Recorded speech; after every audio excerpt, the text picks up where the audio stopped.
in our Winn-Dixie kitchen. How about a good meal to go with those mocktails? Chef Brian Tice is here today to share a couple of recipes from his cookbook, The Infinite Feast. I cannot wait to try his food coming up.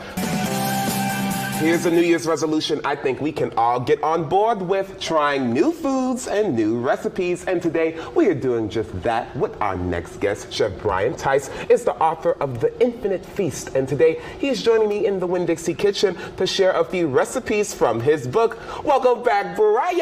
Thank you. Thank you very much. Yes. It's great to be with you, Malik. Great to be with you as well. First time we talked to you, it was virtual. I got to watch you make everything. We did Mother's Day. And now Day. I'm going to get to eat everything. Super excited. Congratulations again on your cookbook, The Infinite Feast. And I love the title. So for people who have never, gotten a copy of the book yet, how do you describe The Infinite Feast cookbook? Well, it's rather infinite in terms of the different cuisines. It has international cuisines, holiday recipes, everyday recipes, and it has a Cajun Creole thing that kind of goes through a lot of the chapters. So you're going to have a lot of fun kind of getting to know all of the different things you can do. Love it. It's truly an infinite feast, everybody, and I love the cover as well. Thank you. Okay, you are making us a salad today, but yes, indeed. It's a very interesting salad. Tell us about what you're making today and how we get started. Well, since we're just beginning the new year, and I think it's still time to have good luck by eating things, I'm making my in with the new black-eyed pea salad, which is really a Texas caviar in terms of the history of it. A lady called Helen Corbett around 1940 invented this because she didn't like black-eyed peas. She was from New York and she was a dietitian, and she moved to Texas and she said, what do I do? Black-eyed peas suck, I don't like them.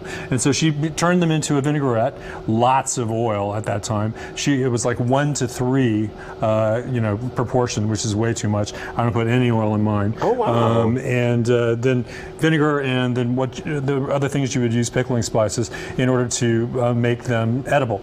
And it was something that she served at the Houston Country Club one night for New Year's, and it kind of caught on because everyone liked black-eyed peas. And then she served at the Driscoll Hotel in Austin, where I like to stay. I like to stay there when I go. Oh, and fancy. They called it Cowboy Caviar or Texas Caviar. It's delicious, everybody. And so, and I love to see this is my version recipe. of that. And like I said, I don't have oil. I barely have any vinegar. I really let the vegetables speak for themselves. And so I think it's really healthy and great for you. It's often served not just as a New Year's dish with maybe cornbread on the side, for good luck, because that is like gold, is the symbolism there. But you can have it all year long as a salsa with I love chips. the history around it too, and I want to see how you put it together. First, you're going to show us how you cut a bell pepper. I am, but let's get the ingredients going. So we've got some scallions. Perfect. We love green onion, of course. Yeah. This is actually the real recipe makes twice this much. I made another half that you're going to try in a little bit. So if it looks a little light, that's why. Red onion, and then in goes the green bell pepper. This is how I like to cut a bell pepper. It doesn't mean it's the right or wrong way, but it works really well for me. What I do is I turn it upside down, and I go like this and barely miss the seeds. I've been doing it all wrong. What I always do, I cut it in half, then I pull out the inside, and then I chop it. Everyone has their own way. It's just fine, but this is how I like to do it.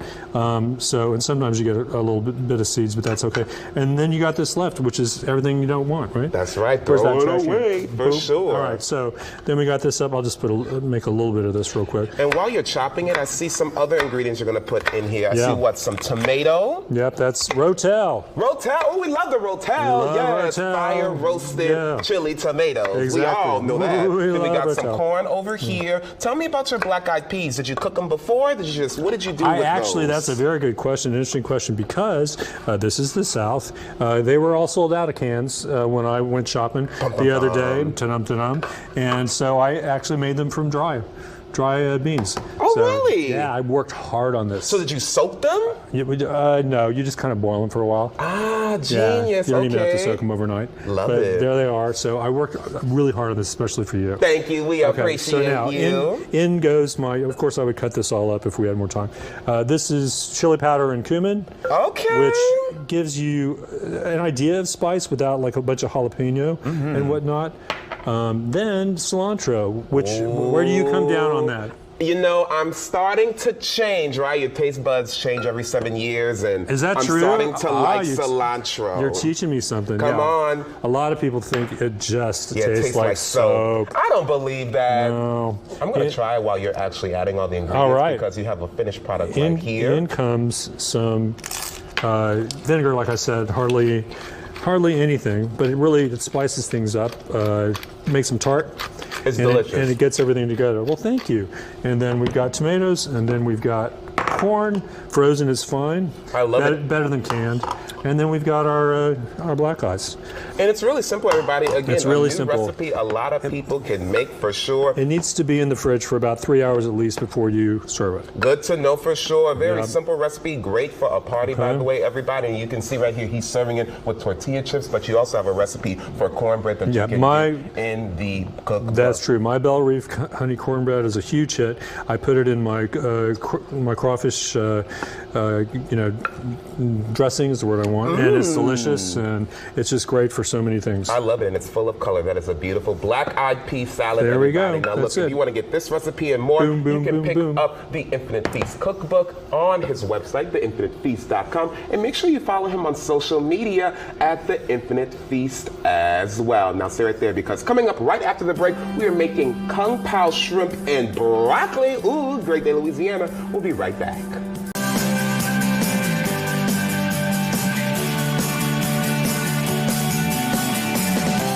Welcome back, everybody. We are back in the Winn-Dixie kitchen to try some more delicious food from the cookbook, The Infinite Feast. The wonderful chef and cookbook author, Mr. Brian Tice, is here. And listen, everybody, we are about to celebrate the Lunar New Year, which is later this month. We are making Kung Pao shrimp and broccoli.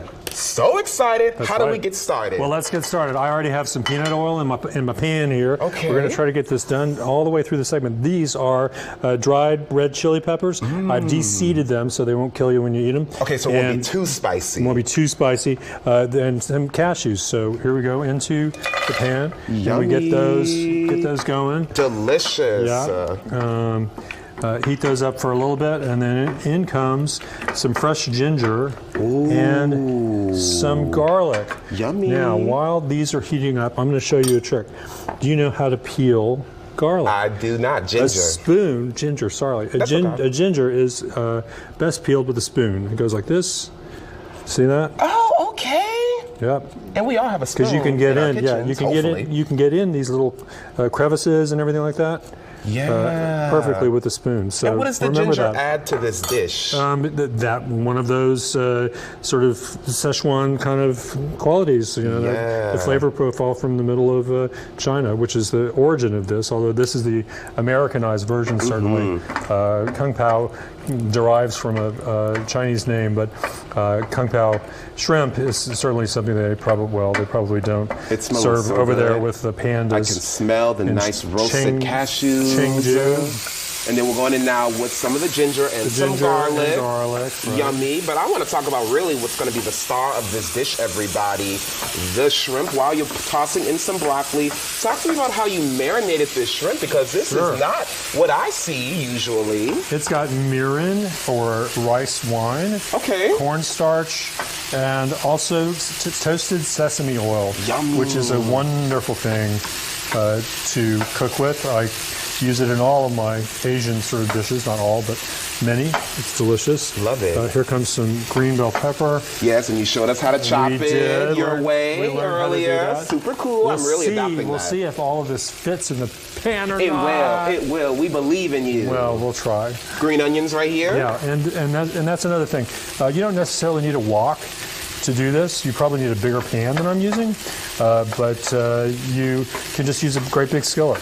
Yummy, so cool. It works, yeah. Now I want to go back to the shrimp. When it comes to marinating these shrimp, how long should we marinate it for? About 20 minutes. 20 minutes, fine. okay. Yeah.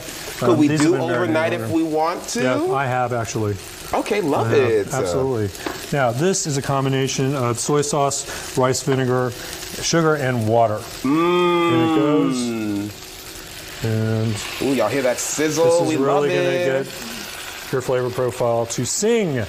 I like that, to sing. And of Sing course, this Chinese is one songs. of the recipes in your cookbook, The Absolutely Infinite Feast. is. Everybody, there are over 160 recipes in this book. There are. And what's cool is that a lot of these recipes are actually from, what, the 20th century? Why did you choose that century to really start your wonderful cookbook? Well, all recipes really derive from the 20th century or earlier.